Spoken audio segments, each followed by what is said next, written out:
আসসালামু আলাইকুম প্রিয় দর্শক, অন্য মঞ্চের আলোচনায় আপনাদের সকলকে আমন্ত্রণ জানাচ্ছি। আজ আমাদের সঙ্গে আমন্ত্রিত অতিথি হিসেবে আছেন আমি ফরিদ ভাইকে দিয়েই শুরু করি। ফরিদ ভাই দীনেশ ত্রিবেদী বেনাপোল সীমান্ত দিয়ে বাংলাদেশে প্রবেশের পর গণমাধ্যমকে বলেন, ভারত ও বাংলাদেশের ১৬০ কোটি মানুষকে আলাদাভাবে দেখছেন না তিনি। তিনি দুই দেশের পারস্পরিক কল্যাণ, অর্থনৈতিক অগ্রগতি এবং সম্মিলিত শক্তিকে কাজে লাগিয়ে এগিয়ে যাওয়ার উপর জোর দেন। প্রশ্ন হলো, তাঁর এ চিন্তাকে আপনি কিভাবে দেখেন ফরিদ ভাই? ধন্যবাদ আপনাকে এবং সেই সাথে আমাদের সবার প্রিয় রাশেদ হায়দার ভাই। এবং দুষ্ট লোকেরা বলে তিনি নাকি পিনাকির প্রতিবেশী, আজকে আমাকে বলেছে, আমিও বলেছি। যাই হোক, মানে ফ্রান্সে থাকার সুবাদে এটা বলেছেন। আপনি সহ এবং আপনার দর্শকদের সালাম, নমস্কার এবং শুভেচ্ছা।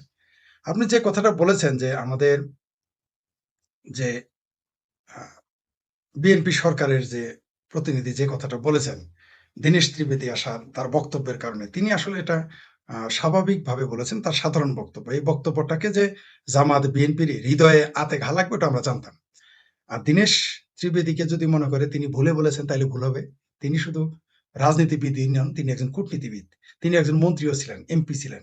আপনি খেয়াল করেন, আমাদের দেশে, আমার ধারণা আমাদের দেশের কোনো ক্যাবিনেট মিনিস্টারকে যদি বলে যে আপনি ভারতে, নেপালে, শ্রীলঙ্কায় আপনি রাষ্ট্রদূত হয়ে যান, আমি নিশ্চিত সে গলায় দড়ি দিয়ে মরবো তাও যাবে না, বলবো সে মনে করবে এটা ডিমোশন। কিন্তু দেশের স্বার্থে আপনি দেখেন এই ব্যক্তি, এই দীনেশ ত্রিবেদী, তিনি একজন কেন্দ্রীয় মন্ত্রী ছিলেন এবং বর্ষিয়ান এবং পণ্ডিত ব্যক্তি। সেই ব্যক্তিটি কিন্তু দেশের স্বার্থে তিনি রাষ্ট্রদূত হয়ে এসেছেন বাংলাদেশের মতো একটি ছোটখাটো দেশে। কারণ আমেরিকা, ইউরোপ মানে পরাশক্তিগুলোর দেশের তুলনায় এটা সাধারণ, সেই দৃষ্টিতে কোনো দেশই ছোট নয়, কোনো দেশই বড় নয় আমার দৃষ্টিতে। কিন্তু তিনি এসেছেন সাধারণ দৃষ্টিতে এটা ছোট একটা দেশ, কিন্তু তিনি এখানে এসেছেন, এই বক্তব্যটা দিয়েছেন, এমনি এমনি দেন নাই। এর আগে পিছের সামনে নজর অবশ্যই আছে। আর তিনি কিন্তু জানতেন যে এই বক্তব্যটাকে সামনে এনে অনেক কথা বলবে সরকারি দল, বিরোধী দল। আসলে বিরোধী দল বলতে কিছু নাই। আমার সাথে রাশেদ হায়দার ভাই একমত হবেন কিনা, এইটো সাহেব একমত হবেন কিনা, দর্শক একমত হবেন কিনা জানি না। আমি বরাবরই বলে আসতেছি, সারা পৃথিবীতে সরকারি দল থাকে, বিরোধী দল থাকে, স্বতন্ত্র দল থাকে। এই পৃথিবীতে প্রথমে একটি সরকারের দল আমরা পেলাম যাদের সরকারের সরকারি বিরোধী দল থাকে, সরকারের সরকারি স্বতন্ত্র দল থাকে। কিভাবে? আজকে ভেপি নুরা বলেছে, এই ভেপি নুরা যে ছাত্রলীগের উস্টার দাম দেখছেন, ছাত্রলীগের থাবড়ার কি দাম, ছাত্রলীগের লাথির কি দাম, ছাত্রলীগ আবার থাবড়া দিলে, লাথি দিলে সে মন্ত্রী হয়ে যায়। হায় হায় রে, কি ভুলটা করছি। নুরুরে কেন যে রক্ষা করতে গেছিলাম, ছাত্রলীগের যদি বলতাম আমার 2টা লাথি উস্তাদ দাও তোমরা, আজকে আমি মন্ত্রী হইতে পারতাম। ছাত্রলীগের উস্টার কত দাম বুঝতে পারছো, সে এখন মন্ত্রী। সে বলেছে কি জানেন, যে আমাদের শত্রু, কমন শত্রু আওয়ামী লীগ, বাংলাদেশ আওয়ামী লীগ। তার মানে কি, এটা তো একটা সরকারি দল, বলতে পারে না।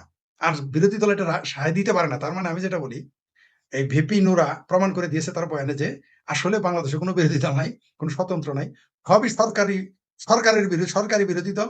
যেমন সরকারি মৌলবী থাকে ওরকম সরকারি বিরোধী দল, সরকারি স্বতন্ত্র দল, তো সরকার স্বতন্ত্র পার্টি। তো এরা আওয়ামী লীগকে কর্মসূত্র মনে করেছে। তো এখন দীনেশ ত্রিবেদী সাহেব উচ্চতায়ও যেমন, চেহারায়ও তেমন, যোগ্যতায়ও তেমন, পাণ্ডিত্যেও তেমন। তিনি কিন্তু মানে তিনি তিনি কিন্তু মৌসাকে ঢিল মেরে দিয়েছেন। তিনি এসেছেন কোথা দিয়ে? By road. এই রেকর্ড নাই। আমি জানি না হায়দার ভাই আপনি জানেন কিনা, এরকম কোনোদিন ঘটেছে কিনা। বাংলাদেশের ইতিহাসে বোধহয় এটা প্রথম যে বাই রোডে তিনি আসলেন। শুধু বাই রোডে আসেন নাই, তারপরেও তিনি হেলিকপ্টার ব্যবহার করেন নাই, তিনি গাড়িতে এসেছেন, বাই রোডে এসেছেন। অথচ আমাদের কেসকিবান্দির পোলারা তারা হেলিকপ্টার চলে 48 ঘন্টায় 6 বার। কিন্তু এত বড় একটা মন্ত্রী, নেতা, সাবেক মন্ত্রী, সাবেক নেতা, রাষ্ট্রদূত বাই রোডে আসতেন, তাও প্রথম দিন। তো আপনি যেটা বললেন, এই যে আমাদের সরকারি লোক যে কথা বলেছে তার হাতে ঘা কেন লেগেছে? কারণ তিনি বলেছেন আমাদের সংস্কৃতি এক, আমরা 140 কোটি, আপনারা আছেন 20 কোটি, 160 কোটি। তিনি পজিটিভ চিন্তা নিয়েই বলেছেন। কারণ প্রতিবেশী, পড়শির সাথে ফষ্টি কাটে না। ভারত, আমরা তা ভারতকে খোঁচাইতেছি, ভারত কিন্তু বারবার প্রতিবেশী সুলভ আচরণ করতেছে। কিন্তু আজকেও আমাদের বিএনপির যে ব্যক্তি, তার এত সিট হাতে ঘা কেন লেগেছে জানেন? কারণ হলো যে তিনি তো আসলে পাকিস্তানের সাথে নিজেকে গুনেন। তিনি চাইছিলেন পাকিস্তানের অ্যাম্বাসেডর, হাই কমিশনার বলবে, "হাম লোগ 25 করোড় হে, তুম লোগ 20 করোড় হায়, হাম লোগ মুসলমান কালেমা গো ভাই ভাই হায়।" এটা বলবে। বাংলাদেশের এই বর্তমানে যারা ক্ষমতায় আছে তারা এটা শুনতে চায়। তারা ভারতকে ধারণ করে না, করতে চায়ও না। পাশাপাশি আবার এই ভারত বাংলাদেশকে স্বাধীন করার সহযোগিতা করেছে, পাকিস্তান ভেঙেছে, এই বেদনা তারা ভুলতে পারে না। তাই এই বক্তব্যকে তারা ভিন্ন রকম, ভিন্ন ব্যাখ্যা করবে, এটাই স্বাভাবিক। আর এই খোরাকটা দীনেশ ত্রিবেদী প্রথম দিন এসে কিন্তু ছক্কা মেরে দিয়েছেন। এটা যারা কূটনীতির সরেয়া বুঝে তারা কিন্তু বুঝে ফেলেছে। দেখেন তার আগে কি ঘটলো? রাম মূর্তি। তার আগে কি ঘটলো? ভারতের সীমান্তের পুশব্যাক, পুশিন। তো পুশিন, তারপর রংপুরের রাম মূর্তি, তারপর দীনেশ ত্রিবেদীর বয়ান, এবং তিনি বাই রোডে আসলেন। তিনি কিন্তু ছক্কা মেরে দিয়েছেন। ক্যাচ এরা কিন্তু কেউ ধরতে পারবে না। কারণ কি জানেন? কারণ এটা তো ছক্কা মারছে। ৪ মারলে না আপনি ধরবেন। ক্রিকেটের ভাষায় যদি বলি যে ৪ মারলে না আপনি ধরতে পারবেন। আর যদি ফুটবল হয় তাহলে আপনি পেনাল্টি বক্সে যদি একাও গোল করে গোলকিপার থাকে, কিন্তু ভাই ছক্কা মারলে ধরবেন কেমনে? এটা তো আসমান দিয়ে যাইতেছে। দীনেশ ত্রিবেদী একটা ছক্কা মেরে দিয়েছেন। এরা এখন একটু দৌড়াবে, চিৎকার চেঁচামেচি করবে। তিনি ৬ নিয়ে নিয়েছেন এবং বাংলাদেশকে তিনি এই কথা বলার মাধ্যমে ইচ্ছা করে একটা বিতর্ক সৃষ্টি হওয়ার সুযোগ দিয়েছেন। আবার যারা সামাজদার তাদের ইশারা, সামাজদার গেলে ইশারা ভিক্ষাবি। তবে তিনি প্রতিবেশী, আমি এই বক্তব্যকে নিচ্ছি প্রতিবেশী সুলভ বক্তব্য। কিন্তু আমাদের বাংলাদেশের এখন যারা ক্ষমতায় আছে তারা তো বাংলা সংস্কৃতি ধারণ করে না। এই যে কলকাতার ২ নাম্বার বুদ্ধিজীবীরা, কলকাতার চিঙ্কুবাম, পিঙ্কুবাম, মিঙ্কুবাম, শেকুবাম, জেকুবাম, এরা বারবার বলে না আমরা সবাই বাংলার সংস্কৃতি এক। আজকে কিন্তু ঘোষণা দিয়েছে বিএনপি, জামাত, যে তাদের সাথে ওই বাংলার সাথে এই বাংলার সংস্কৃতির মিল নাই। কারণ এই বাংলার সংস্কৃতির মিল হলো পশ্চিম পাকিস্তানের সাথে। এটা কিন্তু বুঝিয়ে দিয়েছে। এই যে চিঙ্কুবাম কয়টা ভারতে যখন যখন জুলাই সন্ত্রাস হলো, তখন এই ভারতের কলকাতার চিঙ্কুবামেরা মিছিল করেছে শেখ হাসিনার বিরুদ্ধে বাংলাদেশ হাইকমিশনের সামনে। মনে আছে? মিস্টার কলকাতার চিঙ্কুবাম শুনে রাখো, কান খুলকার শুনলো। আর বাংলা যদি বলে কান খুলে শুনে নেন। এই বাংলাদেশের মুসলমান নিজেদের বাঙালি মনে করে না। এই বিএনপি মুসলমান যারা নিজেদের বিএনপি মুসলমান বলবে, কিন্তু বাঙালি মুসলমান বলবে না। তারা নিজেদের বাঙালি মনে করে না। তারা বাঙালি ভাষার সাথে নিজেদের মিল খুঁজে পায় না। তারা মিল খুঁজে পায় পাকিস্তানের সাথে। ৩০ লক্ষ হত্যা করলেও, অগণিত নারী ধর্ষণ করলো। তারা মিল খুঁজে পায় ৭ সমুদ্র ১৩ নদীর পারে তুরস্কের সাথে। তারা মিল খুঁজে পায় আফগানিস্তানের সাথে নিজেদের। তারা মিল খুঁজে পায় সৌদি আরবের সাথে। যদিও কালকে দেখলাম সৌদি আরবে এক পাকিস্তানিকেই কাপড় চোপড় খোলাইছে। বলে, বেটা খোল, তুই বেটা আরব না, ওই পোশাক কেন পরছস? কানটা ধরে তার কাপড় চোপড় খোলে, তুই আরবি না, আরবি পোশাক কেন পরলি? আরবিরা পাকিস্তানিদের পোশাক খুলে রাখছে। আমার পাকিস্তানের আমগর পোশাক খোলো। লাল টুপি একটা আছে পাকিস্তানে, সে কি বলেছে জানেন? এই যে ১ সপ্তাহ হয় না, সে বলেছে ১ সপ্তাহ না ৪ দিন হয় নাই, ওই লাল টুপি আলা বলে পাকিস্তানে বুঝবে সে কে, টিভিতে আসে। সে বলেছে কি জাহিদ নাকি জাহেদ এরকম নাম। সে বলেছে বাংলাদেশি রইলো, বাঙালি রইলো মাছ খায়, গান্দা, ভাত খায়, এগুলো বলছে। এই তো ৪ দিন হয় নাই। আর সেই বাংলাদেশিরা ওদেরকে এত ভালোবাসে। কিন্তু পশ্চিম বাংলার বাঙালিদের তারা ধারণ করে না। পশ্চিম বাংলার সংস্কৃতিকে ধারণ করে না। এরা ধারণ করে সেই পশ্চিম পাকিস্তানকে, যারা আমাদের বলে আমরা হইলাম গান্দা, আমাদের শরীরে মাছের গন্ধ, তাদেরকে এই দেশের মানুষ ভালোবাসে। এই দেশের মানে এই বিএনপি, জামাত, হেফাজত। এরা বাংলা ভাষাভাষী কলকাতাকে ধারণ করে না। তারা ধারণ করে লাহোরকে, তারা ধারণ করে করাচিকে। ঠিক আছে? বেলুচিস্তানকে আবার ধারণ করে না। কারণ বেলুচিস্তানকে যদি ধারণ করে তাইলে আবার ডাল মেকুচ কালা হয়ে যাবে। সেইজন্য আপনি দেখেন মানে আওয়ামী লীগ শব্দটাই তাদের ২ বাংলাদেশের পাকিস্তানিদের জন্য সমস্যা, পাকিস্তানের পাকিস্তানিদের জন্য সমস্যা। এখানে দেখেন আওয়ামী লীগ নিষিদ্ধ করে রাখছে। এই তো ৩-৪ দিন হইল। ওই যে তাদের তথাকথিত আজাদ কাশ্মীরে সেখানেও আওয়ামী লীগ নিষিদ্ধ। তো দীনেশ ত্রিবেদীর কথা যেটা বলেন, তিনি কিন্তু ছক্কা মেরে দিয়েছেন, অথবা তিনি রঙের টেক্কাটা ১ম এই ছেড়ে দিয়েছেন। রঙের টেক্কা মানে বুঝুন তো, আপনি যাই ছাড়েন ওকে লিডটা আপনাকে দিয়ে দিতে হবে। এই গেমটা খেলে দিয়েছে বলে আমি মনে করি। জি, ধন্যবাদ। জি, ফরিদ ভাই, ধন্যবাদ। আমি রাশেদ হায়দার ভাইয়ের কাছেও আসি। এই বিষয়টা নিয়েই আলোচনা করতে চাই। যেহেতু বিষয়টা খুবই চাঞ্চল্যকর এবং ব্যাপক আলোচিত ও চর্চিত হচ্ছে। আ ২ দেশের পারস্পরিক কল্যাণ, অর্থনৈতিক অগ্রগতি এবং সম্মিলিত শক্তিকে কাজে লাগিয়ে এগিয়ে যাওয়ার উপর জোর দেন তিনি। এবং তিনি ১৬০ কোটি মানুষকে একসাথে দেখতে চান। আলাদাভাবে দেখতে চান না। এই যে তার মন্তব্য, এ এই যে এই যে পারস্পরিক কল্যাণ, এই যে পারস্পরিক অর্থনৈতিক অগ্রগতি, এর জন্য তো বন্ধুত্বপূর্ণ সম্পর্কের প্রয়োজন। তিনি কি পারবেন এই সম্পর্ককে এগিয়ে নিতে? রাশেদ হায়দার ভাই, কি মনে হয়? ধন্যবাদ মাসুদ ভাই, ফরিদ ভাই এবং যারা আমাদেরকে দেখছেন। তবে আমি শেখ ফরিদ ভাইয়ের একটা কথার উপর আমি খুব নাখুশ। সেটা হচ্ছে শেখ ফরিদ ভাই আমারে বলল যে আমি ৩ ইঞ্চির পাশে থাকি। না রে ভাই, ৩ ইঞ্চি আমি এক্সাম্পল, আমি থাকি শাপলা চত্বর, ৩ ইঞ্চি থেকে ময়মনসিংহের ওই যে একটা মসজিদ আছে না? পাগলা মসজিদ, এর দূরে। আপনি যদি বলতেন যে ভাই আমি ডাক্তার ইউনূস কাকার পাশে থাকি তাইলে এটা কথা ছিল, কারণ ৩০০ গজের দূরত্ব আমাদের মধ্যে। এটা আমি স্বীকার করতাম। কিন্তু ওই ৩ ইঞ্চির সাথে না। আরেক তথ্য ফাঁস হয়ে গেল, আপনি আমাদের আদম ব্যাপারী ইউনুসের প্রতিবেশী, যাই এটা জানতাম না।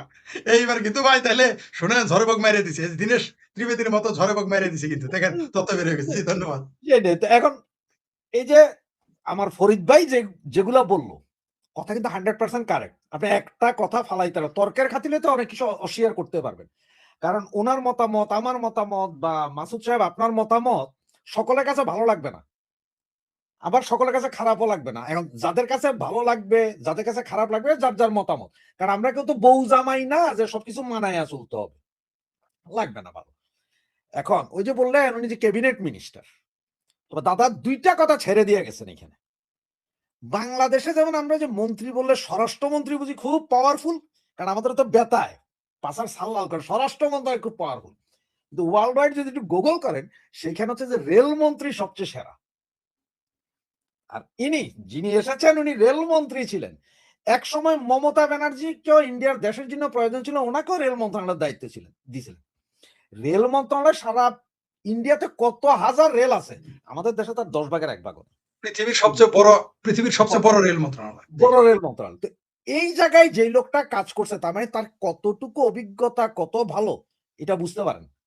তো ওনারে পাঠালেন আমার দেশের অ্যাম্বাসেডার করে, যে দাদা যে কইলো না যে অ্যাম্বাসেডার করে আমাদের ক্যাবিনেট মিনিস্টারের বললে বলে যে হ্যাঁ তুমি আমার অ্যাম্বাসেডার করবে, এটা তো ডিমোশনে গেল। হ্যাঁ, কারণ আমাদের সেনাবাহিনীর মেজরেরা ওই ঘুষ দিয়া 10 লাখ 20 লাখ টাকা ঘুষ দিয়ে ডিমোশনে বর্ডারে যায় ধান্দা করতে। জি জি জি জি। আর ভারতের ক্যাবিনেট মন্ত্রীদেরকে পাঠানো হয় যে সম্পর্ক ইয়ে করতে, কি দেশের সাথে দেশের সাথে। এখন আপনি একজন ডিপ্লোমেট পাঠাইতে পারতো না ওখানে? কি আমাদের দেশে যেমন বিসিএস ক্যাডার আছে, ওদের দেশে আছে না আইপিএস ক্যাডার, পাঠাইতে পারতো। কিন্তু ওদের মাথায় রাজনীতিবিদদের মতন এত ক্রিটিক্যাল জিনিসপত্র ঘুরতো না, এই জন্য ওনারা পাঠাইছে। আর দাদা বললো না যে হেলিকপ্টারে সরে উনি হাইটে আসছে, আমার মতে এটা সাইন করে দিছে উনি। ইউরোপের এক দেশ থেকে আরেক দেশে যখন আপনার এই যে অ্যাম্বাসেডার, এমনকি মন্ত্রীরাও যায়, ওরা বিমানে যায় না, ট্রেনে যায়, ম্যাক্সিমাম দেখছি ট্রেনে যায়। যেমন ইউকে তে যত অ্যাম্বাসেডার আসে সবাই ট্রেনে আসে, ইউরোস্টারে চলে আসে, বিমানে যায় না, মজা লাগে ওদের কাছে। উনি হাইটে আসছেন। আর ভারতের সাথে আমাদের জমি এক জায়গায় একই লেভেলে, পাকিস্তানের সাথে আমাদের জমি নেই। এখন আপনি কি এটা কইতে পারেন যে বাংলাদেশে আমি পানি দিব, এই পানির এক বুঁদ পানিও ভারতের মাটিতে যাবে না? এটা তো কইতে পারবেন না। বা ভারতে এক বালতি পানি ঢালে দিলে আমার দেশে আসবে না তা তো না, কারণ জমিন তো এক। উনি কিন্তু ওই কথাটা বলছেন যে আমাদের ভূমি তো এক। আর আমাদের যে 20 লাখ, আমাদের 20 কোটি, ওনাদের 140 160 কোটির কথা বলছে। তার কারণটা কি জানেন? ব্রিটেনের কাছে পারমাণবিক অস্ত্র আছে, এটা আপনারা সবাই জানেন। ব্রিটিশ সাম্রাজ্য সূর্য ডুবতো না, এটাও জানেন। কিন্তু অল্প কিছুদিন আগে ফ্রান্সের সাথে একটা চুক্তি হয়েছে ব্রিটেনের, যে ব্রিটেন হচ্ছে যে 11 নম্বর দেশ, ফ্রান্সের সাথে চুক্তি করছে যে ফ্রান্সের পারমাণবিক ছাতার নিচে ওরা আসছে। এরা এত শক্তিশালী এক একটা দেশ, এরা যদি এক হইতে পারে, সারা ইউরোপের কি আছে যে ওরা আজকে এত ধনী? ওদের মধ্যে তো ঐক্য আছে, ওদের বর্ডার নাই। বর্ডার আছে, সবার যার যার বর্ডার আছে, আসলে বর্ডার নাই। আমরা যখন এক দেশ থেকে আরেক দেশে, আমরা জানি না যে আসলে বর্ডার ক্রস আছে কিনা, রাইট, ক্রস করছি কিনা জানি না। আমি গত প্রোগ্রামে আপনাদের বলছিলাম, আমি একটা চাকরি করতাম, মানে সুইজারল্যান্ডের ডিস্কোটেক, ডিস্কোটেক বলতে নাইট ক্লাব। আমি ফ্রান্সের বর্ডারে যা উপস্থিত, কারণ হচ্ছে আমি 3 মাসের জন্য গেছি, ওখানে বাসা ভাড়া ছিল 3 রুমের একটা বাসা ভাড়া ছিল মাত্র 300 টাকা। কোথায়? ফ্রান্সে। এইখান থেকে আমি ডিস্কোটেকে যাইতে আমার লাগতো 10 মিনিট হাইটা গেলে, কিন্তু 10 মিনিটের ব্যবধানে ওইখানে যদি বাসা নেই তাহলে এটা পড়বে 3000 টাকা। এই জন্য ফ্রান্সে থাকতাম, খাইতাম ফ্রান্সে, চাকরি করতাম ওখানে, কারণ ওইখানে ঘন্টায় বেতন দিত 45 সুইস ফ্রাঙ্ক, মানে আপনার প্রায় 40 ইউরো। আর ফ্রান্সে যদি করতাম 20 ইউরো পাইতাম ঘন্টায়। কোনটায় লাভ? ওইখানে লাভ, কাম করছি। কিন্তু আমরা আসলে বর্ডার ক্রস করছি, আইছি, মনে নাকি আমি কি আসলে কই কাম করতেছি এটা জানতাম না। তুমি ওই কথাটা বলছে যে আসলে ভারত, বাংলাদেশ, নেপাল, ভুটান, আমাদের যাদের ল্যান্ড বর্ডার আছে, তারা যদি এক হইয়া যায়, এই শক্তি তো বিশাল শক্তি হবে, নিঃসন্দেহে বিশাল শক্তি। কারণ ভারত অনেক কিছু ম্যানুফ্যাকচার করে যেটা আমার দরকার, আবার আমার এখানে সামান্যতম কিছু হইলো আছে যেটা ভারতের দরকার। রাইট, যেমন আমার গার্মেন্টস প্রোডাক্ট, শার্ট মার্ট, এগুলো বাংলাদেশের সস্তায় বানানো যাবে, যেটা ভারতে সম্ভব না এত সস্তায় বানানো। আবার আইটি সেক্টরের এমন এমন জিনিস আছে যেটা ভারতে হয়, আমার দেশে সম্ভবই না। আমাদের যদি সম্পর্ক থাকে, ধরেন আইটি সেক্টরে আমরা যে বিভিন্ন ফোন কোম্পানি, তারপরে বিভিন্ন ব্যাংকে ফোন দেই, এইটার হয়তো ইনস্টিটিউট একটা আমাদের বাংলাদেশেও করে দিতে পারে এরা, যে এইখানে তাহলে আমাদেরও কিছু চাকরি হবে, আমাদের অনেক কিছুই হবে। এগুলো হচ্ছে সম্পর্ক যদি ভালো থাকে। আর সম্পর্ক যদি আপনার কাঁটাতারের বেড়ায় যদি সম্পর্ক আটকা যায়, তখন তো কিছু না।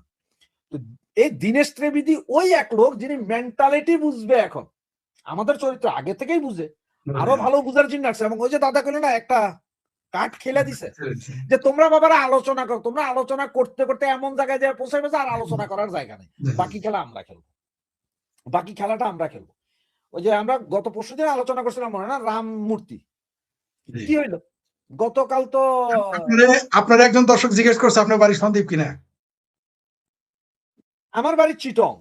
আমার বাড়ি চিরাং সন্দীপে কিনা জিজ্ঞেস করছি। হ্যাঁ, তো চিটং এর সন্দীপ তো আর চিটাং এর বাহিরে না, জি, জি।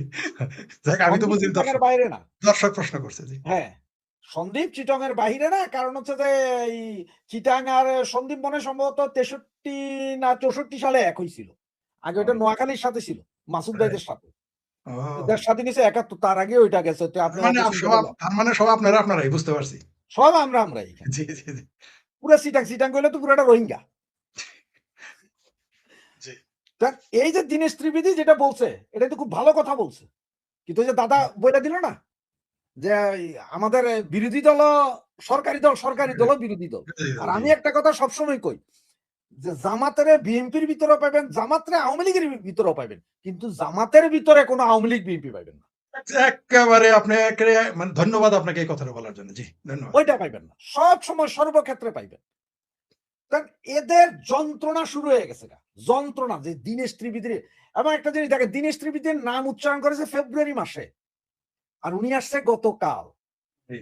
এই 2-3 মাস বিএনপি গভর্নমেন্ট আসার পরও বাইদা রাখছিল, ওরা চিন্তা করতেছিল যে এরে কেন পাঠাইতেছে, উইনফ্লুকে বাদ দিয়ে এরে কেন পাঠাইতেছে, এই চিন্তায় তাদের মাথা ঘুরাইতেছিল যে এই লোকরে কেন। তার মানে ভয় আছে ওদের যে এই লোকরে কেন। এখন এই ইয়ে থেকে সুপ্রিম কোর্ট থেকে পাঠাইছে, ইন্ডিয়ান সুপ্রিম কোর্ট থেকে একটা চিঠি পাঠাইছে, যেটা অ্যাটর্নি জেনারেল অফিসে কাজ করে এরকম একজন অ্যাডভোকেট একটা চিঠি পাঠাইছে। আমি মাসুদ ভাই দিছিলাম আজকে, একটা চিঠি পাঠাইছে কেন এই রাম মূর্তি এটাও বন্ধ করে রাখলেন। তো এগুলো সব তো আপনাদের এমন ভাবে খাদ্য দিতেছে, আপনারা করেন বাবারা, আপনারা আস্তে জালে ফাঁসেন, পরে দেখা যাবে। ওই দিন একটা কথা বলতেছিল, এই ভাইও বলতেছিল যে মানে বর্ডারের মধ্যে সুন্দর রেখায় অনেক পরিবার দুঃখে কষ্টে আছে এই মুহূর্তে, সেটা বাংলাদেশের। বাকি যেসব ফ্যামিলি আছে, ইয়ে ভাই প্রশ্ন করলেন না যে রোহিঙ্গাদের আনতেছেন কিন্তু এদের নিতেছেন না কেন? ভাই আপনি তো জান নাই, রোহিঙ্গাদের আনবো না কেন? রোহিঙ্গাদের ওইখানে বর্ডারে গেলে আপনি দেখবেন রোহিঙ্গা মেয়েরা কিন্তু খুব সুন্দর ভাই। ও। আমাদের চিটাং অঞ্চলের বহু পরিবার বিয়ে করে ফেলাইছে রোহিঙ্গা মাইয়ারে, হুজুরেরা তো বিয়ে করে ভরাই ফেলাইছে 3-4টা। এখন ভারত থেকে যেগুলো পাঠাইতেছে এগুলো সব একেবারে গরিব মানুষ, এগুলো লিপস্টিকও লাগানোর সময় জানে, স্নো পাউডার আলতা লিপস্টিক লাগাই যদি বর্ডারে খাড়া করে দেন, দেখতে আমরাই বিয়ে করে এনে ঢুকাইতে আসো আমাদের লোক। তবে যদি আমাদের বাংলাদেশের ইকোনমি যদি ঠিক করতে হয়, বাংলাদেশের সবকিছু যদি ঠিক করতে হয়, আমরা পার্শ্ববর্তী রাষ্ট্রের সাথে সুসম্পর্ক লাগবে, গ্যাঞ্জাম করে লাভ নেই। আপনারা একটা খালি কথা বলে আমি শেষ করে দিই, ইউরোপের সাথে ব্রেক্সিট হয়ে গেছিল ব্রিটেনের, সাথে ফল মূল আটা ময়দা চিনি লবণ তেল সবকিছুর দাম বেড়ে গেছে। আবার ওইদিকে ইউরোপে যে আমগো বাঙালি অনেক কিছুর দাম বেড়ে গেছিল, কারণ বাংলাদেশ থেকে মাছ মাংস এখানে আসে, এখান থেকে যাইতো। আবার ফলমূল, ইউরোপে সবচেয়ে বেশি ফলমূল হয় এগুলো এখানে আসতো। চেরি ফল ফ্রান্সে আমরা 2 টাকাতে 1 কেজি পাই, এখানে 10 টাকা। একটা চেরি ফলের কথা কইতেছি। তো এরকম ওই বিশাল তরমুজ, এক তরমুজ মাসুদ ভাই আমার সমান, এই তরমুজ আমরা ওখানে 8-10 টাকায় খাই, একটা তরমুজ একজনের নেওয়া যায়। হ্যাঁ, এত বড় তরমুজ? বিশাল এগুলো যে আফ্রিকার বিভিন্ন দেশ থেকে আসে, এটাকে পিস করে কাটা, মানে একটা তরমুজকে 4 পিস করলে 1 পিসের ওজন হয় 20 থেকে 22 কেজি, 7-8 টাকায় কিনা পাওয়া যায়। আর এইখানে ওই তরমুজের 10 ভাগের 1 ভাগের দাম 10 ইউরো, 10 পাউন্ড। তো লস কার হয়েছে এদের। এখন এই জন্য আবার চুক্তি করছে যে বাবা ওই যে বর্ডারের সব ঝামেলা বাদ দাও, আমরা বাই এত শক্তি। আর আমরা কি করছি, আমরা এইটা তো বিশাল দেশ, ওদের তো বিশাল প্রোডাকশন আছে, অনেক প্রোডাকশন। সে জায়গায় আমরা কি পারবো ওদের লোক যুদ্ধ কইরা বা মারামারি কইরা? আমরা পারবো বর্ডারের মধ্যে কিছু গর্ত কইরা F-16 বিমানের নমুনা একটা বানায় রাখতে, যে আইলেই মারুন, এটা পারো। দীনেশ ত্রিবেদী উনি আসছেন, হ্যাঁ উনি বলছেন যে আমি চেষ্টা করব, একটা কথা উনি বলছেন, এটা খেয়াল করছেন কিনা দেখেন, যে যাতে বাংলাদেশের 20 কোটি ভারতের 140 কোটি সবাই খুশি হয়, আমি এমন কিছু করার চেষ্টা করব। তার মানে কি, আমরা এবং ওরা 2 দলই খুশি হয়, 2 দেশই খুশি হয়, এরকম কিছু। তো এটা একজন রাজনীতিবিদের দ্বারাই সম্ভব। আর চাণক্যনীতির দেশ তো এটা বড়ই জটিল, এরা যে কখন কি চাল দিবে সেটা বুঝবেন না। আমরা শুধু আসি ইনশাল্লাহ সুবহানাল্লাহ এগুলাতেই থাকি। পাকিস্তানের লোক আমাকে বর্ডার নাই। ভাইয়ে কইছে আজকে একটা কথা, যে নুরের কথা, নুরে আরেকটা কথা কইছে ভাই, আপনি খেয়াল করেন নাই? বলেন। যে আওয়ামী লীগ তো ধরেন ইন্ডিয়া গেছে, আমগুলোকে বর্ডার ইন্ডিয়া, কিন্তু এই যে মৌলবাদী যারা পাকিস্তানের লোক আমগো বর্ডার নাই, সুতরাং পাকিস্তান প্রেমীরা সব বঙ্গোপসাগরে ডুবতে হইবে, এই কথাটাও কইছিল সে নুরুল হক নুর। ভুল করে সত্য কথা কইছে। হ্যাঁ, এইটা এখন প্রচার হইতেছে আজকে বেশ কিছুক্ষণ ধরে, এই আর কি। ধন্যবাদ মাসুদ ভাই।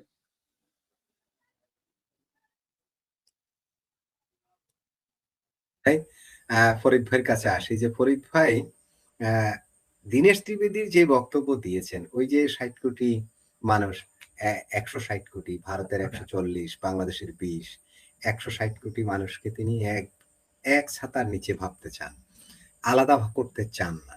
তার এই কথা থেকে কেউ কেউ কোট করেছেন, কেউ কেউ তার বক্তব্যে অখণ্ড ভারত গড়ার গন্ধ আছে বলে মনে করেছেন। হ্যাঁ, এমন বাংলাদেশের বেশ কিছু মিডিয়ার হেডলাইন পর্যন্ত হতে আমি দেখেছি। ফরিদ ভাইয়ের কাছে জিজ্ঞাসা, আপনার কি এই বিষয়ে আপনার কি মন্তব্য? কেন তার বক্তব্যকে এভাবে বিকৃতভাবে কোট করা হলো? ফরিদ ভাই। প্রথমত যারা এটা বলে তারা হলো ভণ্ড। কিভাবে? তারা একদিকে বলতেছে 3 দিনের কলকাতা নিবে, 7 দিনের 7 সিস্টার, আর 2 দিনে নিবে দিল্লি দখল করবে, এগুলো বলে। তারাই যদি আবার বলে যে অখণ্ড আমাদের বাংলাদেশ দখলের, মিথ্যা কথা হইলো না? তাহলে কোনটা সত্যি এটা আমাকে আগে বলেন। অর্থাৎ আপনি বলতেছেন যে রাশেদ ভাই তো আমাকে 5 মিনিটের মধ্যে দখল করে ফেলবে। আবার আরেকদিন বললেন রাশেদ ভাইয়ের কোনো ক্ষমতা আছে আমার কিছু করার? তাহলে কোনটা সত্যি? মানে এরা উপরেরটাও খাবে, তলারটাও। এইভাবে তো হবে না, এই ভণ্ডামি তো করলে চলবে না। আমাদের বাংলাদেশের হাঁপানি রুগীকে দেখলাম বলতেছে ভারত দখল করবে 2 দিনে। আমাদের দেশের রিটায়ার্ড মেজর, মাথাভাঙ্গা মেজররা বলতেছে কলকাতা দখল করবে 4 দিনে। আমাদের লিল্লাখোর মৌলবীরা বলতেছে যে ভারতকে তারা 54তম প্রদেশ এবং 55তম প্রদেশ আর আমেরিকাকে 56 প্রদেশ ঘোষণা করবে। এত বড় শক্তিশালী একটা দেশ বাংলাদেশ, সেই বাংলাদেশকে কিভাবে ভারত দখল করে আমি তো বুঝে উঠতে পারি না। তারা একই সাথে বলতেছে যে ভারত হচ্ছে গরুর মুত খাওয়ার দেশ, ভারত হচ্ছে রাস্তায় হাগামুতার দেশ, সেইখানে আবার 1-1.5 কোটি বাংলাদেশে অনুপ্রবেশকারী গিয়ে বসে থাকে। তো এদের আসলে কোনটা যে সত্য কোনটা মিথ্যা তারাই আগে সিদ্ধান্ত নেয়। একদিকে তারা বলতেছে যে ভারত আমাদের কিছুই করতে পারবে না, আমরা মুসলমানের জজবা আছে, পাকিস্তান ভাই আছে, তুরস্ক আছে, আর অন্যান্য দেশ আছে। আবার বলতেছে অখণ্ড ভারত বলে নিয়ে নিবে। এটা কি একসাথে মিললো? মানে তাদের আগে সিদ্ধান্ত একটা বলতে বলেন, তাইলে না আমরা মন্তব্য করতে পারি। এটা হলো তাদের বক্তব্যের আমার প্রতিক্রিয়া। এবার আমার ধারণা কি, আপনি যদি ভারতকে আগামীকাল সংসদে সংবিধানে পাস করে বলেন যে 30তম প্রদেশ ঘোষণা করলাম বাংলাদেশকে, আমি লিখিত দিতে পারি, ভারতে মিছিল করবে বাংলাদেশ চাই না, আমাদের প্রদেশ চাই না, সরকার এটা নিতেই পারবে না। মানে কার জন্য? বাংলাদেশের জন্য না। কার জন্য? ভারতের জনগণ বলবে এইরকম সাপ বিচ্ছু আমাদের দেশে দরকার নেই, এইরকম বর্বর, অসভ্য, মূর্খ, গান্ডু আমাদের দরকার নাই। কেন? প্রমাণ দেখে। এই 18 কোটির মধ্যে 15 কোটি বলে স্কুলে সঙ্গীত শিক্ষক চলবে না। এই 18 কোটির মধ্যে 15 কোটি বলে স্কুলে আঁকাইতে দিবে না। স্কুল তো দূরের কথা, বিশ্ববিদ্যালয়ে সাবজেক্ট পড়ানো যাবে না ঘোষণা দেয়। তো এই সমস্ত গান্ডুদের নিয়ে ভারত রোহিঙ্গা হবে নাকি এরা? এদের যদি ভারত নেয়, পুরো ভারত তো রোহিঙ্গা হয়ে যাবে, রোহিঙ্গাদের দেশ হয়ে যাবে। সারা পৃথিবীতে অসভ্য, ইতর, বর্বর হিসেবে ভারত পরিচিতি পাবে। এখন তো জয়শঙ্কর সাহেব, তারপর আপনার অজিত দোভাল সাহেব সারা পৃথিবীর বড় বড় রাষ্ট্রের পরাশক্তির তাদের সাথে বসে গল্প করে, তাদের সাথে বসে বিবৃতি দেয়। যখন এই 18 কোটি নিবে এই বাংলাদেশের, এই বাংলাদেশকে তো তখন সুদান মনে করবে আমেরিকা। এটা তো জায়গায় দিবেন। আপনি দেখেন তো, এই যে ভারতের যে তো গালি দেয়, পাকিস্তানের কোন নেতাকে আপনি, একমাত্র হোয়াইট হাউস তারা মাঝে মধ্যে ডাকে কামলা খাটানোর জন্য, 1 কাপ চা খাওয়ায়, কর্তাই কইছে সুধীর ভাই আনন্দের সীমা নাই। পাকিস্তানকে তো এরকম বোধাই বানায়, এটা তো আমরা বুঝি। আমাদের অঞ্চলে গ্রামে, আপনারাও জানেন আমরা সবাই গ্রামের মানুষ, তারপরে না শহরে এসেছি। গ্রামে কিন্তু যখন কোনো কামলাকে দিয়ে বেশি কাজ করাইতে চায়, তখন কিন্তু চায় তারে খুব পিঠে একটা থাপ্পড় দেয় বা একটা গালিই দেয়। এই জন্য কিন্তু আমাদের গ্রামে কথায় আছে যে কর্তাই কইছে সুধীর ভাই আনন্দের সীমা নাই। সেই হিসেবে পাকিস্তানেরা খাটায়। ওই 1 কাপ চা হোয়াইট হাউসে খাওয়াইছে ফেল মার্শাল আসিফ মনিরের। তারপরে কি করাইতেছে আপনার চোখেই দেখতেছেন। কারণ তারা জানতো যে ইরানে হামলা করবে, তারা জানতো ইসরায়েলে ঝামেলা হবে, তারা জানতো আফগানিস্তানে ঝামেলা করতে হবে। তাই এইখানে ওই যে কামলা একটাকে নিয়ে 1 কাপ চা খাওয়াই দিয়েছে হোয়াইট হাউসে। আর কর্তাই কইছে সুধীর ভাই আমাদের সীমানা বাল বাতাছে। তো সেই এখন যদি ভারত আমাদের এই 18 কোটি নেয়, বা আমরা সংবিধানে পাশ করলাম বাংলাদেশ যে আমরা ভারতের এততম প্রদেশ হইতে চাই, আমি লিখিত দিতে পারি, দিল্লি, কলকাতা, চেন্নাই, এগুলো মিছিল শুরু হবে যে বাংলাদেশের হটাও, বাংলাদেশ আমাদের প্রদেশ বানানোর দরকার নেই। আপনি বলতেছেন দখল করবে, ভারতে তো পাগল হয়েছে নাকি এরকম বর্বরদের নিবে? ভারতে 3 লক্ষ মসজিদ আছে, তাতেই অস্থির হয়ে গেছে ভারত। আমার এই 10 লক্ষ মসজিদ আর মাদ্রাসা নিয়ে ভারত বিপদে পড়বে নাকি? তারপর বাংলাদেশের সবগুলো কোট্টায়ালা এগুলো সবগুলো হচ্ছে বর্বর পেয়ারা পাকিস্তানি। এমনি ভারতের ভিতরে বামপন্থীরা পেয়ারা পাকিস্তানি, এমনি ভারতের ভিতরে অধিকাংশ মুসলমান পেয়ারা পাকিস্তানি। আবার এই 18 কোটি নিয়ে আচ্ছা কে নিজের পকেটের মধ্যে বিচ্ছু রাখবে আমারে বলেন? কে নিজের আন্ডারওয়্যারের মধ্যে সাপ রাখবে আমারে বলেন? কে তার নিজের বস্তার মধ্যে বেডের মধ্যে সাপের বাচ্চা রাখবে আপনি বলেন? কোন দুঃখে বাংলাদেশ নিবে? ভারতে তো পাগলা হয় নাই, ভারতের পাগলা কুত্তায় কামড়ায় নাই বাংলাদেশ দখল করবে। দখল তো দূরের কথা, আবার স্পষ্ট করে বলি, দখল তো দূরের কথা। এই বাংলাদেশ যদি সংসদে বিল পাস করে যে আমরা ভারতের সাথে ঐক্যবদ্ধ হবো, তারপরেও ভারত বাংলাদেশকে নিবে না। তাই এগুলো হচ্ছে প্রোপাগান্ডা। এগুলো ভারত যুদ্ধের ভয় দেখিয়ে আওয়ামী লীগকে হটাবে, ভারত যুদ্ধের ভয় দেখিয়ে ভোট চাইবে, বাংলাদেশের মানুষকে মূর্খ বানায় রাখবে। ভারতে তো পাগলা হয়েছে নাকি 18 কোটি মানুষের চাকরি দিতে হবে না? এই বাংলাদেশটাকে যদি তারা দখল করে বা আমরা প্রদেশ হলে তারা মেনে নেয়, এই 18 কোটি মানুষের চাকরি বাকরি ব্যবসা বাণিজ্যের দায়িত্ব নিতে হবে না, চিকিৎসা পাগলে পাইছে ভারতের। ভারতের জন্য বাংলাদেশ হলো একটা সুপার মার্কেট। এই সুযোগটা কে রাখে? আরে ভাই, যদি পরকিয়া করা যায় কোন দুঃখে হাঙ্গা করতে হাঙ্গা করলেই তো ভাই, বিয়ে করলেই তো ভাত দিতে হবে, কাপড় দিতে হবে, জমি দিতে হবে, ওয়ারিশ দিতে হবে, শ্বশুর বাড়ি বেড়াইতে যেতে হবে। তো এত পাগল নাকি? যারা চালাক লোক তারা তো পরকিয়া করবে। 18 কোটি মানুষের একটা সুপার মার্কেট, ভারত এটা মাগনা পাইতেছে, চাইনা এটা মাগনা পাইছে। কোন দুঃখে এটার সাথে ঝামেলা করতে যাবে? যখন সুপার মার্কেটকে বলবে এটা আমার বাড়ি, তখন কারেন্ট বিল দিতে হবে, ট্যাক্স দিতে হবে, দায়িত্ব নিতে হবে। এতে ভারতের পাগলা কুত্তা কামড়াইছে বাংলাদেশে নিতে যাবে। এত পাগল হয় নাই ভারত। এই বাংলাদেশকে পৃথিবীর কোন দেশে নিবে না। মোগল আমলে কি বলতো বাংলাদেশকে? যে এটা একটা কাইজার জায়গা। মোগলরা শাসকেরা বলে নাই? তারা নেয় নাই, জানে যে এটা কাইজার জায়গা। এটা বলতো আমরা আপনি মোগলদের ইতিহাস পড়েন, বাংলাদেশ বলছে এটা কাইজার জায়গা, ঝগড়ার জায়গা। এগুলো বলছে তারা। তো এই বাংলাদেশকে নিয়ে যারা বলছে ভারত দখল করবে, আমি আপনাকে লিখিত দিতে পারি। আপনি আমাকে নিঃসংকোচে লিখিত, আমি আমার সমস্ত সম্পদ বাজি রাখতে পারি। যে ভারত যদি বাংলাদেশকে নেয়, দখল তো দূরের কথা, সংবিধানে পাস করলে যদি আমি আমার সম্পত্তি আপনাকে দিয়ে দিব। যতটুকুই আছে। আমার ব্যাংকের টাকা, আমার জমি, আমার ফ্ল্যাট যা আছে আপনার আমি দিয়ে দিব। এমনি দিয়ে দিব। যদি ভারতে নেয়। আমি নিশ্চয়ই যাবেন, বনবাসে চলে যাব। আপনাকে দিয়ে দিব। কোনদিনই নিবে না। কারণ এই সুপার মার্কেট শোনেন ভারত কেন চুপ করে আছে জানেন? এই যে ভারতের এত গালি দিতেছেন। আপনি মনে রাখেন যে ভালো কামলা যদি হয়, মানে বাড়ির যে ভালো দক্ষ গৃহস্থ যাদের লাভ হয়, ওই কামলা যদি পোলাপানের নিজের গৃহস্থের পোলাপানের একটু গালি দেয়, মেয়ের একটু গালি দেয় বা একটু খায় বেশি, কাপড় পরে বেশি, বেতন তারা কিন্তু কিছু বলে না, তার অনেক বদামি মেনে নেয়।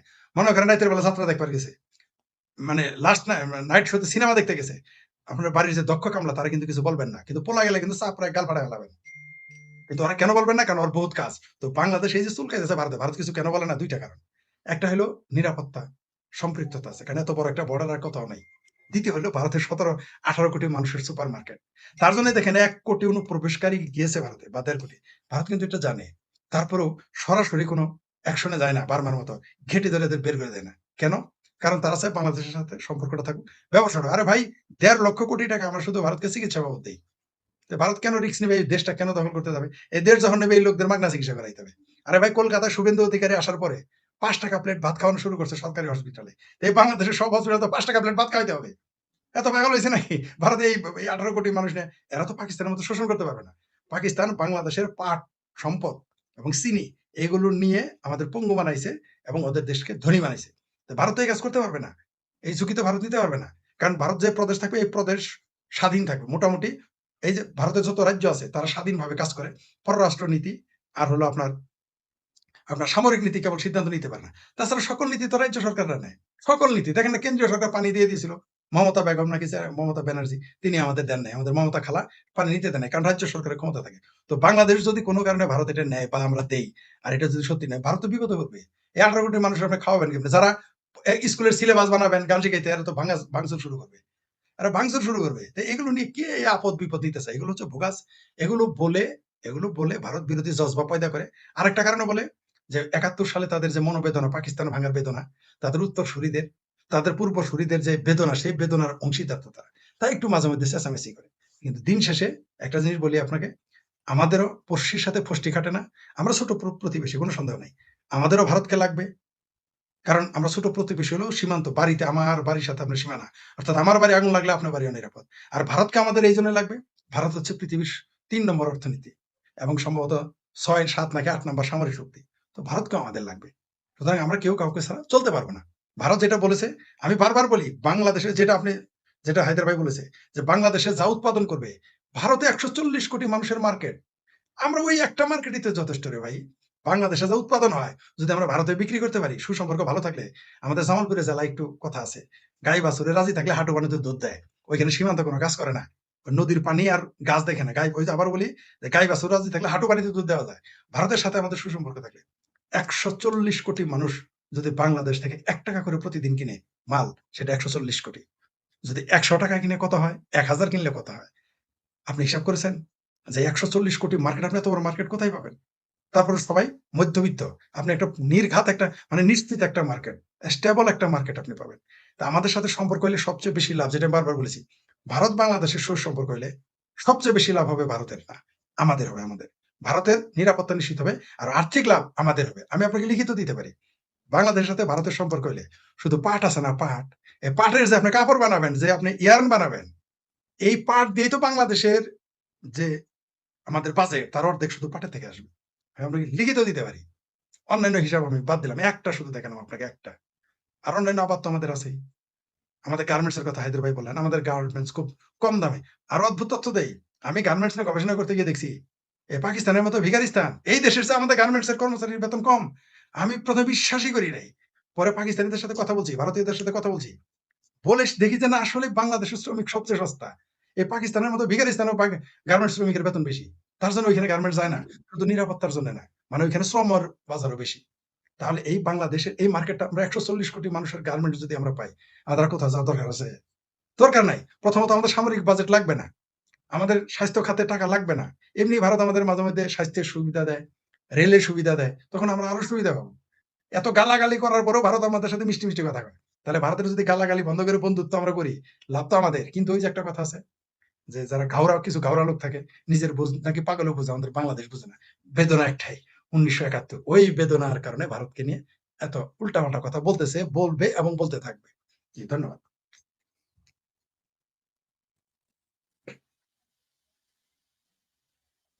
আনমিউট করেন, আনমিউট করেন মাসুদ ভাই, আনমিউট করেন মাসুদ ভাই। আমির, আমার কথা কি শুনতে পাচ্ছেন? জি জি জি। এখন শোনা যায়, আগে শুনি নেই কেউ। জি, কানেকশন আজকে ওই যে প্রবলেম হচ্ছে, আমার এখানে বিদ্যুৎ নেই, এ কারণে বেশ কিছু প্রবলেম হচ্ছে নানা ধরনের। তো উনি বললেন গতকাল বাংলাদেশে, শফিকুর রহমান, গতকাল বাংলাদেশে নতুন ভারতীয় হাইকমিশন ভারত বাংলাদেশের এক হয়ে যাওয়া বলতে কি বুঝিয়েছেন, সরকারের উচিত হবে তার কাছ থেকে তা জেনে নেওয়া। ভারত যেমন একটি স্বাধীন দেশ, বাংলাদেশও তেমনি একটি স্বাধীন দেশ। তার এ বক্তব্য স্পষ্ট না হলে জনমনে অবশ্যই বিভ্রান্তি তৈরি হবে। তো যাই হোক, জামাতের আমির এই প্রশ্ন তুলেছেন। আর রাশেদ হায়দার ভাই যেটা বললেন যে ভারত কখনো বাংলাদেশকে নিবে না। আমরা অনেক সময় আলোচনা করেছি, ভারত যদি বাংলাদেশকে নিত তো 71 সালেই তো নেওয়ার সুযোগ ছিল, তখনই নিয়ে যেত, কিংবা কিছু অংশ নিতে চাইলেও তখনই তারা নিয়ে যেতে পারত।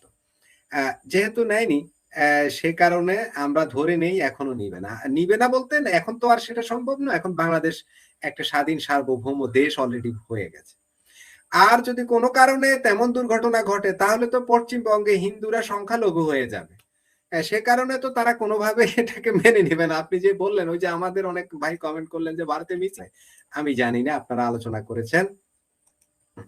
রাশেদ হায়দার ভাইয়ের কাছে আসি, যে রাশেদ হায়দার ভাই, আজকে একটা ঘটনা ঘটেছে মৌলভীবাজার কুলাউড়া সীমান্তে ভারতের অংশে বিএসএফ এর গুলিতে মুজিবুর রহমান বাংলাদেশি নিহত হয়েছে।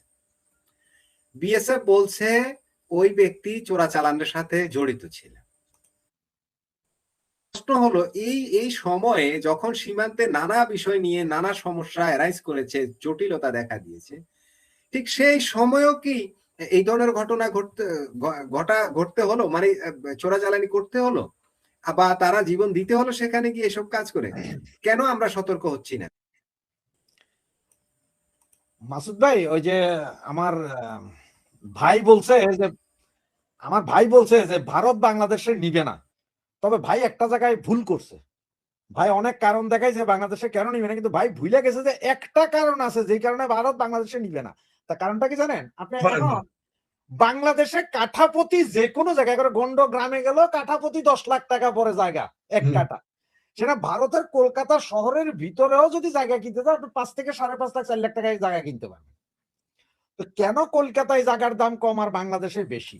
তার কারণ হচ্ছে কি জানেন, আমাদের এখানে এই যে হাজার হাজার মসজিদ মাদ্রাসা দেখেন না, হ্যাঁ, এরা টিস্যু পেপার কিনার পয়সা নাই, যার কারণে মাটি দিয়ে ওই যে স্কার্ট ক্ষেপণাস্ত্র বানায়, যেগুলো দিয়ে মশা লাগে আর কি। যেগুলো এই কারণে ভারত দিবে না, যে এরা যদি ভারতে ঢুকে তো ভারতের মাটিও সেম করে বানাইবো, খালি স্কার্ট ক্ষেপণাস্ত্র বানাইবো ওই ঢিলাকুলু। এই কারণে ভারত নিব না। আরে এটা হচ্ছে আমার থিওরি। আর আপনি বললেন যে সীমান্ত হত্যা আজকে, হ্যাঁ সীমান্ত হত্যা আমিও পছন্দ করি না, মানি না, একটা মানুষ এইবার মাইরা ফেলা উচিত না বা গুলি করা উচিত না, কিন্তু কথা হচ্ছে সব জায়গায় সহ্যের সীমা আছে, সহ্যের সীমা আছে। আপনি এতদিন আপনারা মরে বাংলাদেশ সীমান্তে গুলি করছে, ওরা কি বাংলাদেশের ভেতরে মারছে? মারে নাই, ভারতের সীমান্তে মারছে। আপনি গেলেন কেন? আপনি গেলেন কেন? কারণ ভারত ২-৩ ভাবে আপনাদের ইয়ে দিতেছে। প্রথম, তারা কাঁটাতারের বেড়া তুলতেছে, এটা একটা সিগন্যাল দিচ্ছে আমরা কাঁটাতারের বেড়া করতেছি, তোমরা তোমাদের দেশকে ঠিক করো। সেকেন্ড, সারা বাংলাদেশ সারা ইন্ডিয়াতে ৫.৫ কোটি লোক ইয়ে করছে যারা বাংলাদেশি বলতেছে। এর মধ্যে এমন দিল্লি থেকে প্রায় ১২০ জন ধরছে, তার মধ্যে ৪০ জন আবার বাংলাদেশি না, তারা কলকাতার অধিবাসী কিন্তু বাঙালি না, এটা আবার তারা ফাইন্ড আউট করছে। তাই মানে ৬০ জন ৭০ জন বাংলাদেশি। তো এইভাবে করে এখন যখন বলতেছে ৫ কোটি, হয়তো ৫ কোটি না ১-১.৫ কোটি বাঙালি তো আছেই, কমের পক্ষে একদম কমপক্ষে ১-১.৫ কোটি বাঙালি আছে। সেইটারও ছাইচা মাইচা হয়তো দেখা যায় ৪ পুরুষ যারা বাঙালি ওইখানে রয়েছে, এগুলো ছাইচা মাইচা দেখবেন যে আপনার ৫০-৬০ লাখ আছে, এগুলারে বাইর করবেই, তারা দিবে। তো এই যে পুশব্যাক করতেছে, এইটাও সিগন্যাল যে ভাই তুমি তোমার বর্ডার গার্ড রে ঠিক করো, তোমার বর্ডার গার্ড যাতে তোমার দেশ থেকে কোনো লোক আসতে না পারে। ভিসা নিয়ে আসুক না, অসুবিধা নেই তো, আপনি ভিসা নিয়ে যান ভাই, কোনো সমস্যা নেই। এখন আপনার বলতাম যে দেখেন আমেরিকা ওই যে ভারতীয় বাংলাদেশি বিভিন্ন লোকের ডান্ডা বেরি পড়াইয়া পাঠাইছে, এটার মানে কি? এটা অমানবিক করছে, কিন্তু এটার মানে কি আমেরিকা আমাদের প্রেসার দিছে, দেখো তোমার দেশের লোকের ডান্ডা বেরি দিয়ে পাঠাই দিছি, তুমি সাবধান হও যাতে তোমার এয়ারপোর্ট ক্রস করতে না পারে। ভারত সেম কাজটা করতেছে, চোরা চালান। আজকে যে বেটা ভারতীয় বলছে চোরা চালান, আমার কথা হচ্ছে চোরা চালান করতে যায় না, হাতে এখানে নামাজ পড়তে গেছে ভারতীয় মাটিতে। কত যে তুই নামাজও পড়তে গেলি কেন? তোর ঘরে জায়গা নাই। এখন তুই একদম হাজি সাহেব হইলো, তুই যখন আরেকটা দেশে অবৈধ ঢুকবি তখন তুই ক্রিমিনাল। ওয়ার্ল্ড রাইড এর নিয়ম আছে। ১ সপ্তাহ আগে এক ছেলে পর্তুগালের কাগজ করছে, পর্তুগালের কাগজ একদম পার্মানেন্ট রেসিডেন্ট, সে পর্তুগাল থেকে ঢুকতেছে ফ্রান্সে, ফ্রান্সেও সে অ্যাসাইল মাইরা রাখছে। পুলিশ যখন ফ্রান্স মামু ধরছে, পর্তুগালের কাগজ পেয়ে তারা পর্তুগাল, এখন দেখো জমা সে পর্তুগালের কাগজ আছে, আবার ফ্রান্সে অ্যাসাইল করছে, এটা তো ক্রিমিনালি ধরে ঢুকাই দিছে। এখন কাজে তোরা বাংলাদেশে ফেরত পাঠামো, এবার হইল না বিপদ। এখন আপনি কি ফ্রান্স মামুরে গালি দিবেন? ফ্রান্সে অ্যাসাইল করছে, ফ্রান্সেরটা দেখ, নাহলে এটা ছাড়ে দিয়ে এইটা ধর। আপনি সব খাইবেন, আপনি আগাও খাইবেন, গোড়াইও খাইবেন, বিস্কানও খাইবেন, সবই খাইবেন। তো তোমরা যাও কেন ওইখানে? ওরা গুলি করছে। আমার যদি একদম ব্ল্যাঙ্কলি আমার কথা ধরেন, আমার মতে কি জানেন, এই যে কাঁটাতারের বেড়া যেটা দিছে না, ১১,০০০ ভোল্টের ইলেকট্রিক শক লাগায়, এখন ধরলেই মরবি শালা। আপনারা এখনো দুঃখ করেন ফেলানির লাশ তার কাটার উপর আটকে, তার কাটার উপর কি বাস দিয়ে আটকে রাখছে? হিতি এইখান দিয়ে উঠতে যাইতেছিল, গুলি করে দিছে, তার কাটার উপরে মরছে। কি হয়েছে? ফেলানি মেলানি কেলানি এটি মরছে। আপনারা বাঙালি মাইয়া একলা মাইয়া হেবিডে এখানে গেছে কেন? তোরা এখানে ইউরোপ এসে বাঙালি একলা মাইয়ারা কি করেছে এটা আমরা জানি না। হাজার হাজার দেখাই তার ফ্রান্স ইংল্যান্ডে হাজার হাজার বাঙালি মেয়ে দেখাই তার মোবাইল নাম্বার দিয়ে রাখছে, ইমুতে কাজ করা হয় কয়। তোদের মুসলমানিত্ব তখন কই যায় হারামজাদারা। আজকে ফেসবুকে একজনের এটা দেখলাম, কয় যে ভাই আমি তো মিশা কথা কই, এখানে বেনিফিট খাই মিশা কথা কইয়া। এখন আমি যদি অন্য লোকের সাথে মিশা কথা কই তাহলে কি গুনাহ হবে কিনা? ওরে শালার ইসলাম তাগো, বুঝতে পারছেন? উনি ফেসবুকে পোস্ট দিছে এটা। তারপরে সীমান্তে যাবেন কেন? আপনি যদি চুরি ডাকাতি নাই করেন সীমান্তে যাবেন না। ভাই ফরিদ ভাই, আপনি গেছিলেন সীমান্তে কখনো? বহুবার গেছি, হ্যাঁ বহুবার গেছি সীমান্তে, বৈধভাবেও গেছি অবৈধভাবেও গেছি, আসছি। জামালপুর তো বর্ডার জেলা, জামালপুর তো বর্ডার জেলা। আমি ভাই ২ বার গেছি, আমি বর্ডারে ভিসা নিয়ে পার হইছি, এরপরে ২ বার গেছি আসলে এমনি দেখতে, কিন্তু সীমান্ত থেকে বহু দূরে, প্রায় আপনার ধরেন আমার মনে হয় ১-১৫০-২০০ গজ দূরে, মানে যেখান পর্যন্ত নিরাপদ সেই জায়গায় গেছি আমি দেখতে। কি তোমরা কাঁটাতারের বেড়া ফাঁক করে যাইবা কেন ভাই? যে জায়গাটা ব্লকই আছে, যাও তো দরকার নাই। আপনি দেখি কত ভারতীয় গরু ছাড়া আপনার চলে না, আটা ছাড়া চলে না, চিনি ছাড়া চলে না, লবণ ছাড়া চলে না, লুঙ্গি ভারতীয় লুঙ্গি না হইলে চলে না। আবার রসগোল্লা খাইতে হিন্দু দোকানের রসগোল্লা ছাড়া চলে না, চলে না। বসের মিষ্টি খাইতে হইব আপনারে, হিন্দি ফিল্ম দেখতে হইব ভাই আপনারে। ভাই, আমি আর লোভটা সামলাইতে পারতেছি না, 30 সেকেন্ড নেই। সেটা হিন্দুর দোকানে খাওয়া যাবে না, হিন্দুর দোকানে চাল ডাল নেওয়া যাবে না, বুঝছাস? এটা যাবে না, হারাম। এই সন্ধ্যা বিকাল বেলা মধুঘোষের মিষ্টিটা একটু আনিস। মিষ্টিটা এটা হলো মৌলবীদের ফতোয়া। হ্যাঁ কিন্তু না, ফেয়ার ঘোষের এন্ড লাভলি লিভার ব্রাদার্স বাংলাদেশে আছে, হুজুর দেখছি আমি, কিন্তু আমি একসময় ডিপার্টমেন্টাল স্টোর দোকান করতাম, হুজুর দাড়ি এই বড় বড় কালা কালা, তবে ইন্ডিয়ান ফেয়ার এন্ড লাভলিটা আছে কিনা, ফেয়ার লাভলি আছে এখানে। হ্যাঁ কয় এটা একটু মালিশ করুন, বুঝতে পারছেন? এই হচ্ছে আমাদের চরিত্র ভাই। এখন আপনি যদি সীমান্তে একজন না, ভারত এগুলো প্রত্যেকটা কাজ করবে আপনার প্রেসার করার জন্য। আর ভারত এগুলো কেন করতে জানেন? ওই যে 26 লাখ কোয়েশ্চেন যে আমার দেশে আছে, ভারত চাইতে যে আপনারাও তো 26 জন পাঠান পাইন্দা। ভারতের টেকনিক হচ্ছে এটা ওয়ার্ল্ড ওয়াইড। আর ভাই একটা কথা ভাই এক জায়গায় ছাইড়া দিয়ে গেছে, একদম লেটেস্ট ইনফরমেশনটা দিই ভাই, পাইক্যাদের কথা কইছে না যে আমেরিকার ডোনাল্ড ট্রাম্প ডেকে নিয়ে, ও মাই গ্রেট ফিল্ড মার্শাল, মাই গ্রেট ব্রাদার কয় না, এই পাইক্যারা গত এক সপ্তাহ আগে জাতিসংঘের মাধ্যমে বেলুচ আর কি আরেকটা জানি সংগঠন আছে, এই দুইটা সংগঠনকে সন্ত্রাসী সংগঠন ঘোষণা দেওয়ার জন্য চেষ্টা করছিল, চায়না সাপোর্ট করছে, আমেরিকা যায় ওখানে দিছে বাগরা, কারণ আমেরিকা স্থায়ী পরিষদের সদস্য চায়না। হয় যে বেলুস আর ওই সংগঠন দুইটারে আমেরিকা অলরেডি সন্ত্রাসী সংগঠনের তালিকায় রাখছে, জাতিসংঘে গেছে আর হাতে দেয় না, আমেরিকা দেয় না, এই সে আমেরিকা। ওটা ভাইয়া ওই কথাটা ছাইড়া গেছিল যে পাইক্যাদের অবস্থা ওই রকম আর কি, যে ওই যে যাবে আমেরিকা নিজ কাজেই ব্যবহার করবে। আমেরিকা যেমন এখন আম করে ব্যবহার করতে সোপা বানাইয়া ছাইড়া দিব আমাদের, সোপা বানাইয়া। তো ভারত যে মারতেছে ভাই, আমি আপনারা কেউ আমরা গাইল দেন যা দিবেন দেন, আমার কথা ক্লিয়ার, আমি ভারতের বর্ডারে চুরি করে যামু কেন? প্রয়োজনে যামু না, ঝাড়ফুক দিয়া ট্রিটমেন্ট করুন দেশে, ভারতের হাসপাতালে যামু কেন? চায়নাতে যামু, আমাদের তো পরে বহুত, পাকিস্তানে যামু, তারপরে আপনার সিঙ্গাপুর যামু, ইন্ডিয়াতে যামু না, এইটাতে আসেন। কোন মুভি দেখুন না, আমি গত দিনও কইছিলাম যে আল্লাহর রাস্তে সবাই মিলার নামেন, নাইমা সব ডিশ এন্টিনার তার কাটিয়া দেন, সব ভারতীয় চ্যানেল চল, আমরা দেখুন না, তাহলে তো শেষ। কি ভাই, ওরা আগ্রাসন কে রাইফেল দিয়া করছে, ওরা আগ্রাসন তো করছে আপনার করে অ্যাডভার্টাইজ দেখায়া। এখন আপনারা ইন্ডিয়ান ফেয়ার এন্ড লাভলি খোঁজেন, ইন্ডিয়ান তেল খোঁজেন, ইন্ডিয়ান সাইল খোঁজেন, কারণ ওইটা হালাল। আমাকে কি শোনা যাচ্ছে? জি আপনাকে শোনা যাচ্ছে মাসুদ ভাই। আমার ওই যে বলছি না বিদ্যুৎ নেই, আমার এখানে বেশ সমস্যা অ্যারাইজ করতেছে, লাইভটা শেষ করে ফেলবো। আমি ফরিদ ভাইয়ের কাছে একটু যেতে চাই এই প্রসঙ্গে, যে ফরিদ ভাই, পাকিস্তান সীমান্তেও চোরাচালান হয়, আমাদের যে সেখানে পাকিস্তানিরা কিন্তু ভারতের ভিতরে ঢুকে না, ওখানে ওরা ওই যে ড্রোনের মাধ্যমে পণ্যটা নিয়ে নেয়, ড্রোন পাঠায়, ড্রোনের মাধ্যমে টাকা পাঠায়, ড্রোনে ওইভাবে করে, যেটা দর্শকরা কমেন্টে বলেছে, ওরা ঢুকে না। কিন্তু বাংলাদেশের ভিতর থেকে ভারতীয়রা বাংলাদেশে এসে মালটা দিচ্ছে না কেন? বাঙালিরা ভারতের ভিতরে ঢুকে সে মালটা রিসিভ করতে যায় কেন? ফরিদ ভাই, প্রথমত বাংলাদেশ তো আর কেউ রাস্তায় হাগে মুতে না, তারপরে গরুর মুত খায় না। তো গরুর মুত খাওয়া দেশ দেখার জন্য একটু যায়, আর একটু সাথে গুলি খাওয়ার জন্য যায়। খুব শখ উঠছে, খায় উঠছে, মরলেই সে চালায় বেহেস্ত চলে যাবে। ভারতের বিএসএফ এর গুলি কয়দিন পরে দেখবেন ফতোয়া দিব বাংলাদেশ যে ভারতের বিএসএফ এর গুলি, আমি লিখে রাখেন আমার কথা, কিছুদিনের মধ্যে ফতোয়া দিবে ভারতের বিএসএফ এর গুলি খায় যে মারা যাবে, সে বেহেস্তে গেলে নর্মালি তো 1000 বউ পাবে প্রতি মাসে বলছে হুজুর, আর 72 হুরি বলবে যে 200 বেশি পাবা, 200 মাস প্রতি মাসে নতুন 200 বউ পাবা, আর 72 জায়গায় ঘুরি হয়তো 80, 90, 100 হয়ে যাইতে পারে। লিখে রাখেন, এটা যদি না বলছে হয়তো সেটা 6 মাস পরে বলবে, না 6 বছর পরে, আমার এই কথা মিলবেই, আপনি লিখে রাখেন।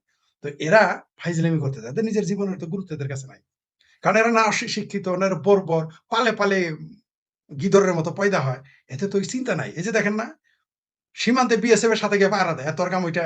আচ্ছা, ভারতের কয়টা নাগরিক আসতে দেখছেন বিএসএফ এর সাথে আসতে? এখানে বিজেপির সাথে বাংলাদেশের বাঙ্গুরা পাহারা দেয়। আবার এই দেশের ওই যে সাদা শকুনটা আছে না, এরকম ভুরু সাদা, তারপর দাড়ি সাদা, উপরে নিচে সব সাদা, যদি বয়স হতো না কিন্তু, ওই যে বিএনপির নেতা বলে না, আপনি যত ভাব দেখান আপনি কিন্তু আমার সাথে 7-8 বছরের ছোট, এটা কিন্তু বলে এর আবার। তো এই সাদা শকুন কি বলছে শুনছেন তো, যে আমাদের পুশিন ঠেকাইতে আমাদের সীমান্তে কাঁধে কাঁধ মিলে পাড়া দিতে হবে। তুই যাস না কেন? তোর পোলা যায় না কেন? তোর বউ যায় না কেন? জামাতের নেতাদের বউরে পাঠায়, পোলারে পাঠায়, এই যে জজবা পয়দা করেছে মরার জন্য। এদের খায়েশ কি, এদের না আছে নিজের কাণ্ড জ্ঞান? এদের লিঙ্গ জ্ঞান আছে কিনা সন্দেহ নাই, লিঙ্গ জ্ঞান থাকলে মাদ্রাসায় তো বলৎকার হইতো না, ওই জ্ঞান এদের নেই। তো এরা বর্ডারে কেন যায়? কারণ হলে এরা নিজেকে ধরাকে সরা জ্ঞান করে, আর শতভাগ ঝুঁকি নেয়। ভারতের একটা লোকের আজ পর্যন্ত শুনলাম না যে গুলি খায় মারা গেছে, একটা দেখলাম না গুলি খায় মারা গেছে, সব মরে বাংলাদেশি, সেটা মুসলমান হোক আর হিন্দু, সব বাংলাদেশি চোরাকার বাড়ি মরে। কারণ কি? কারণ এদের জীবনের প্রতি এদের কোনো মায়া দয়া নাই, না নিজের প্রতি আছে, না আইনের প্রতি শ্রদ্ধা আছে। মানে শকুন মরা খাইলেও নাকি পাখা দিয়ে ঢেকে খায়, ওই ভারতীয় যারা চোরাকার বাড়ি পাখা দিয়ে ঢেকে খায়। আরে ভাই, এরা গরুটা পর্যন্ত তারের উপর দিয়ে দেয় না, মাটির নিচ দিয়ে দেয়, নিজেরা আসে। এরা গরু পাঠায় দেয়, কিন্তু নিজেরা আসে না। আমি কসবা সীমান্তে দেখেছি, কোনো কারণে আমার কসবা যেতে হয়েছিল, একদিন দাঁড়ায় আছি, দেখি ওমা পাহাড়ের উপর থেকে ওই ভারতীয়রা, এটা আপনাকে বলতেছি আমি 95-96 সালের ঘটনা, তো ওই পাহাড়ের উপর থেকে বস্তা পাঠায় দেয়, গড়ায় গড়ায় বাংলাদেশ সীমান্ত করে। একটাও ভুলে ভারতীয় বাংলাদেশ সীমানা পার করে না, এখনো না। এই যে আমি বললাম তো যে আমি কয়েক বর্ডার দিয়ে বৈধভাবেও গেছি, বৈধভাবে তো গেছি, অবৈধভাবেও গেছি, অবৈধভাবে আসছি। আমরা দেখেছি একটা ভারতীয়কে আপনি কোনোভাবেই আসতে দেখবেন না। আপনি দেখেন ভারতের কয়জন লোক নেতা বলছে যে এই যে আমি বাংলাদেশিদের প্রতিবাদে বাংলাদেশি কাপড় পরলাম, আমার বউয়ের ব্রাটা পরলাম, শাশুড়ির পেটিকোটটা পরলাম, বা আমার নিজের এটা পরলাম, কিন্তু বাংলাদেশের বিএনপিরা বলেছে, বাংলাদেশের বিএনপি নেতা কিন্তু প্রকাশ্যে এসে ভারতীয় কাপড় পরেছে, কিন্তু এই ভারতে তেল আনার জন্য আবার হাত পেতেছিল এই বিএনপি সরকার, রিজভি সরকার, আমরা দেখেছি। তো আমরা যেটা বললেন যে আমরা সীমান্তে আমাদের কোনো দায় নাই, দয়া নিজের প্রতি আমরা দয়া করতে জানি না, আমরা হচ্ছে বর্বর, অশিক্ষিত, উদাসীন, মূর্খ, সেই জন্য আমরা সীমান্তে গিয়ে যাই আর মরি, এবং সেই সাথে দারিদ্র। আমরা বলি না যে ভারতের লোক না খায় থাকে, আসলে দরিদ্র আমরাই।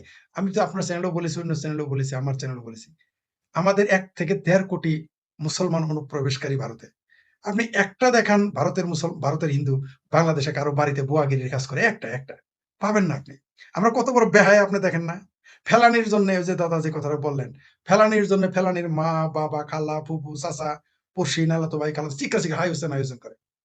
তাহলে 1 কোটি যে ওইখানে পইরে আছে, তাদের আপনি সীমান্তে বসায় রাখেন কেন? তাদের পানি খাইতে দেন না, ভাত খাইতে দেন না, পাহারা দেন, ঢুকতে দিবেন না, নিজের দেশের নাগরিক। কত বড় ভণ্ড দেখেছেন? ভণ্ডামির একটা লিমিট থাকা উচিত।